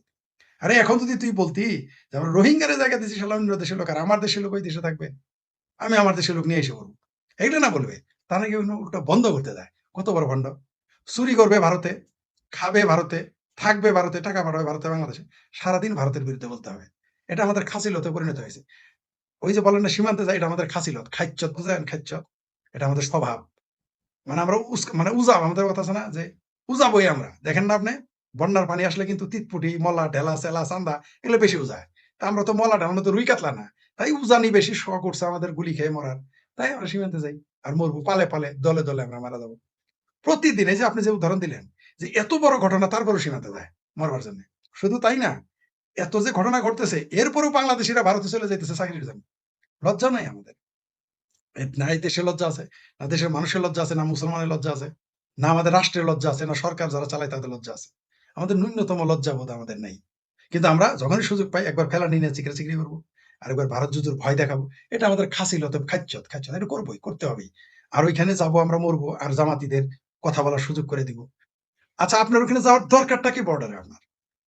যে ভারতের প্রতি এত ঘৃণা, দিল্লি না ঢাকা, দিল্লি না ঢাকা। দেখেছেন তো যে দীনেশ ত্রিবেদী যখন আসছে, সবার আগে কি প্রশ্ন করছে মনে আছে তো? স্যার আমরা ভিসা কবে পাবো? যে ভারতের নাম ঢাকা না দিল্লি, ঢাকা যাবো না। আজকেও দেখলাম মৌলবীরা বলেছে যে ভারতের কিছুই আমরা নিব না। বাদ দে না বে, ভারতের সাথে কূটনৈতিক সম্পর্ক নষ্ট করে, বিচ্ছিন্ন করে দাও, বলো আমরা ভারতের সাথে কূটনৈতিক সম্পর্ক রাখবো না। দেখি মৌলবীদের এতিমখানা কিভাবে চলে, এটা একটু দেখতাম। এই যে মৌলবী, ভাইজান, ভাইজান মৌলবীদের যে পাঞ্জাবি সেটাও ভারতের সুতাই তৈরি। জি, শুধু তাই না, আমাদের গার্মেন্টসে যে কেমিক্যালটা আসে গার্মেন্টসে, সেইটাও নাকি ভারত থেকে আসে। শুধু তাই না, কাঁচামরিচটাও ভারতের আসে। শুধু তাই না, মুখী আছে না কচুরমুখীটাও ভারতের। শুধু তাই না, ইদানিং ফুল আসে যশোর থেকে, বলে যশোর আসলে ওটাও ভারত থেকে আসে। কি আসে না ভারত থেকে? কি আসে না? এখন এটা বললেই তখন আমাদের বলবে আমরা ভারতের দালাল, নরেন্দ্র মোদী দালাল, আমরা হিন্দুর দালাল, মানে যাহা মনের মাধুরী মিশিয়ে বলতে পারে। যারা আমারে গালি দিতেছে, আমি বারবার বলেছি যে নিজের বোন বিয়ে দিছে, খালা বিয়ে দিছে, ফুফু বিয়ে দিছে, মেয়ে বিয়ে দিছে ভারতে, সে আমারে কয় আমি ভারতের দালাল। আলাপ শুনছেন? আলাপটা শুনেন। এই হলো অবস্থা। যে ভারত থেকে মাগনা চিকিৎসা করে আসে, সে এসে আমারে বলে আমি ভারতের দালাল। এই যে এত ভারত বিরোধী আপনি দেখেন, আপনি কি জানেন? আপনার চ্যানেলও বলেছি, সেটা 2 চ্যানেলে দেখাইছে। একটা হলো কলকাতাতে দেখাইছে, একটা হিন্দি চ্যানেল আপনি যার নাম জনতার। সেখানে তারা এটা আমাদেরকে ডাব করে দেখাইছে তারা। এই বাংলাদেশের লক্ষ লক্ষ মানুষ বিনা টাকায় চিকিৎসা করে আসে ভারত থেকে। সব বন্ধ হয়ে গেছে এখন। এই জন্য বলে যে ভিসা ভিসা বলে না, ভিসা কেন বলে? আজকে দেখেন আপনি বর্ডারে কত কোটি টাকার ব্যবসা হইতো বন্দরে, সেগুলো এখন বন্ধ। বাংলাদেশে অনেক শিল্প শুধুমাত্র ভারতে মালামাল দেওয়ার জন্যই। বাংলাদেশে প্লাস্টিক, আপনি জানেন এই যে যত সীমান্ত হাট বসে এবং সরাসরি বন্দর দিয়ে ভারতে চলে যায়, বাংলাদেশে প্লাস্টিকের ব্যাপক চাহিদা রয়েছে। বাংলাদেশের প্রায় ১৭ থেকে ১৮টা আইটেম ভারতে ব্যাপক চাহিদা রয়েছে। এগুলো আমাদের বন্ধ হয়ে গেছে। আপনি জানেন কতগুলো কুটির শিল্প বন্ধ হয়ে গেছে? আরে ভাই চোরা কারবারি করে যে ভাত খাইতো সেটাও বন্ধ হয়ে গেছে। আর ওই যে বললেন না কেন যায়, আরেকটা কথা বলি, শেষ কথা। এটা উপরে থুতু দিলে নিজের গায়ে পড়ে, কারণ আমি তো বাংলাদেশী। সেটা হলো বাংলাদেশের মানুষের, বাংলাদেশের সীমান্তবর্তী মানুষগুলো বাংলাদেশ সরকারের সাথে কোনো সম্পর্ক নাই। এরা খায় ভারতের, পরে ভারতের চোরা কারবারি করে তাদের ভাত, পেটের ভাত জোটে। তাই ওখানে জীবনের ঝুঁকি নিয়ে মরতে যায়। এটা আমাদের বাংলাদেশের সরকারের জন্য লজ্জা, রাষ্ট্রের জন্য লজ্জা, মুসলমান যারা দাবি করে তাদের জন্য লজ্জা। জি, ধন্যবাদ। ফরিদ ভাই, আমরা লাইভটা শেষ করব। প্রিয় দর্শক, এতক্ষণ যারা লাইভ দেখছিলেন, লাইক, কমেন্ট, শেয়ার করেছেন, সাবস্ক্রাইব করেছেন, আপনাদের প্রতি অনেক প্রীতি ও ভালোবাসা। রাশেদ হায়দার ভাই এবং ফরিদ ভাই সময় দিয়েছেন, এই জন্য আপনাদের প্রতিও অনেক অনেক কৃতজ্ঞতা। প্রিয় দর্শক, আজ আমরা এখানেই শেষ করব। দেখা হবে পরবর্তী লাইভে। সে পর্যন্ত সবাই ভালো থাকুন, সুস্থ থাকুন এবং নিরাপদে থাকুন।